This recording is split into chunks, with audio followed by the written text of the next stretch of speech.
Formuler une loi concernant l'article RP12. Au deuxième paragraphe, cet article prévoit, par référence à la loi du pays du 3 août 2009 relative à la recherche et à la constatation des infractions en matière économique, la procédure de recherche et de constatation des infractions, ainsi que les agents habilités au contrôle. Dans la conclusion de son projet d'avis, le CEC a préconisé que ces missions de contrôle, de recherche et de constatation des infractions en matière économique instituées par la loi du pays du 3 août 2009 doivent être exercées efficacement et notamment grâce à des moyens humains suffisants, compétents et autonomes par rapport aux politiques. Le CEC s'est demandé comment seront recrutés ces agents habilités au contrôle et par qui. Un conseiller a fait observer qu'il fallait absolument que le pays joue son rôle de régulateur, de contrôle, et qu'une véritable politique de contrôle soit appliquée au niveau des commerçants pour éviter toutes les fraudes actuelles. Ce conseiller s'est demandé si on peut espérer du pays, avec l'entrée en vigueur de cette loi, l'assurance d'augmenter les contrôles, alors qu'une réduction des effectifs et une réorganisation de l'administration sont en cours.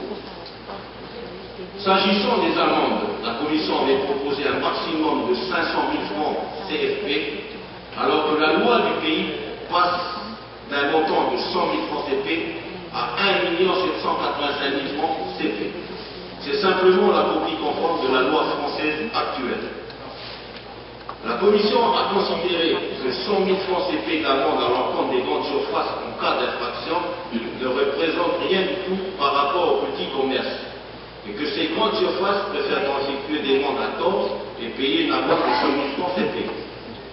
La question s'est donc posée de savoir quelle est la somme à retenir entre 100 000 et 1 785 000 francs CFP. La Commission a finalement retenu un montant intermédiaire de 500 000 francs CFP. Cette somme serait plus abordable pour les petits commerces. Une autre remarque concernait l'article LP1 qui précise que les produits annoncés comme soldes doivent être proposés à la vente et payés depuis au moins un mois, actualisés à 2 mois à la date de début de période de solde considérée. Qu'en est-il du prix de vente durant cette période de 2 mois par rapport au prix soldé? Est-ce que ce prix d'origine peut être modifié à la poste? Rien n'est dit dans le projet de texte à ce sujet. Un autre membre a estimé que lorsqu'on parle de solde flottant, on devrait dire solde à date flottante, c'est-à-dire la date qui pourra être choisie par le commerçant pour une période de 15 jours et qui lui permettra de déstopper. Certains ont estimé enfin qu'il fallait sortir de la logique métropolitaine de solde d'été et d'hiver. Par contre, il faut fonctionner en période d'affaires, comme par exemple la rentrée des classes. Voilà, Monsieur le Président, quelques réflexions qui ont alimenté l'étude de ce projet de loi du pays.